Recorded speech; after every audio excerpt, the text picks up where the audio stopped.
Chapter 7. Anne Says Her Prayers. When Marilla took Anne up to bed that night, she said stiffly, "Now, Anne, I noticed last night that you threw your clothes all about the floor when you took them off. That is a very untidy habit, and I can't allow it at all. As soon as you take off any article of clothing, fold it neatly and place it on the chair. I haven't any use at all for little girls who aren't neat." "I was so harrowed up in my mind last night that I didn't think about my clothes at all," said Anne. "I'll fold them nicely tonight.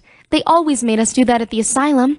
Half the time, though, I'd forget. I'd be in such a hurry to get into bed nice and quiet and imagine things." "You'll have to remember a little better if you stay here," admonished Marilla. "There, that looks something like it. Say your prayers now and get into bed." "I never say any prayers," announced Anne. Marilla looked in horrified astonishment. "Why, Anne, what do you mean? Were you never taught to say your prayers? God always wants little girls to say their prayers. Don't you know who God is, Anne?" "God is a spirit, infinite, eternal, and unchangeable in his being, wisdom, power, holiness, justice, goodness, and truth," responded Anne promptly and glibly. Marilla looked rather relieved. "So you do know something, then, thank goodness. You're not quite a heathen. Where did you learn that?" "Oh, at the asylum Sunday school. They made us learn the whole catechism. I liked it pretty well. There's something splendid about some of the words. Infinite, eternal, and unchangeable. Isn't that grand? It has such a roll to it, just like a big organ playing.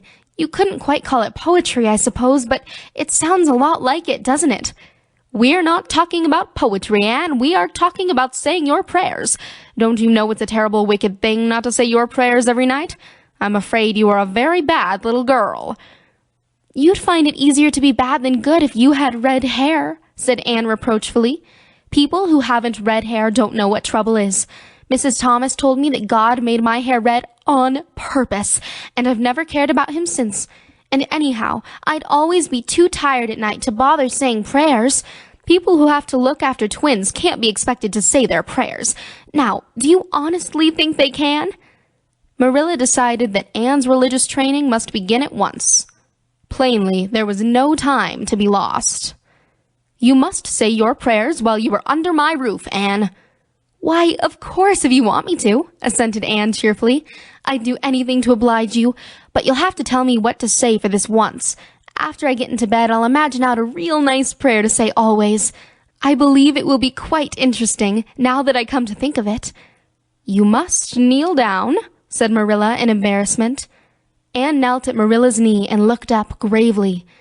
"Why must people kneel down to pray? If I really wanted to pray, I'll tell you what I'd do. I'd go out into a great big field all alone, or into the deep, deep woods, and I'd look up into the sky, up, up, into that lovely blue sky that looks as if there was no end to its blueness, and then I'd just feel a prayer. Well, I'm ready. What am I to say?" Marilla felt more embarrassed than ever. She had intended to teach Anne the childish classic, "Now I lay me down to sleep." But she had, as I have told you, the glimmerings of a sense of humor, which is simply another name for a sense of fitness of things, and it suddenly occurred to her that that simple little prayer, sacred to white-robed childhood lisping at motherly knees, was entirely unsuited to this freckled witch of a girl who knew and cared nothing about God's love, since she had never had it translated to her through the medium of human love. "You're old enough to pray for yourself, Anne," she said finally. "Just thank God for your blessings and ask him humbly for the things you want." "Well, I'll do my best," promised Anne, burying her face in Marilla's lap. "Gracious Heavenly Father," that's the way the ministers say it in church, so I suppose it's all right in private prayer, isn't it?" she interjected, lifting her head for a moment. "Gracious Heavenly Father, I thank thee for the white way of delight and the lake of shining waters, and Bonnie and the Snow Queen. I'm really extremely grateful for them. And that's all the blessings I can think of just now to thank thee for. As for the things I want, they're so numerous that it would take a great deal of time to name them all, so I will only mention the two most important. Please let me stay at Green Gables, and please Let me be good-looking when I grow up. I remain, yours respectfully, Anne Shirley. There, did I do all right? She asked eagerly, getting up. I could have made it much more flowery if I'd had a little more time to think it over. Poor Marilla was only preserved from complete collapse by remembering that it was not irreverence, but simply spiritual ignorance on the part of Anne that was responsible for this extraordinary petition. She tucked the child up in bed, mentally vowing that she should be taught a prayer the very next day, and was leaving the room with the light when Anne called her back. I've just thought of it now.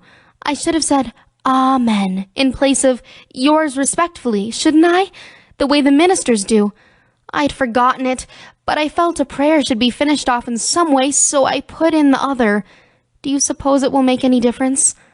I don't suppose it will, said Marilla. Go to sleep now like a good child. Good night. I can only say good night tonight with a clear conscience, said Anne, cuddling luxuriously down among her pillows. Marilla retreated to the kitchen, set the candle firmly on the table, and glared at Matthew. Matthew Cuthbert, it's about time somebody adopted that child and taught her something. She's next door to a perfect heathen. Will you believe that she never said a prayer in her life till tonight? I'll send her to the manse tomorrow and borrow the Peep of the Day series. That's what I'll do. And she shall go to Sunday school just as soon as I can get some suitable clothes made for her.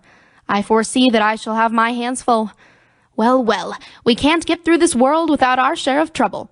I've had a pretty easy life of it so far, but my time has come at last, and I suppose I'll just have to make the best of it. That's Chapter 7, everyone. Thank you so much for listening. I hope you enjoyed. Chapter 8 is on its way. Have a good day.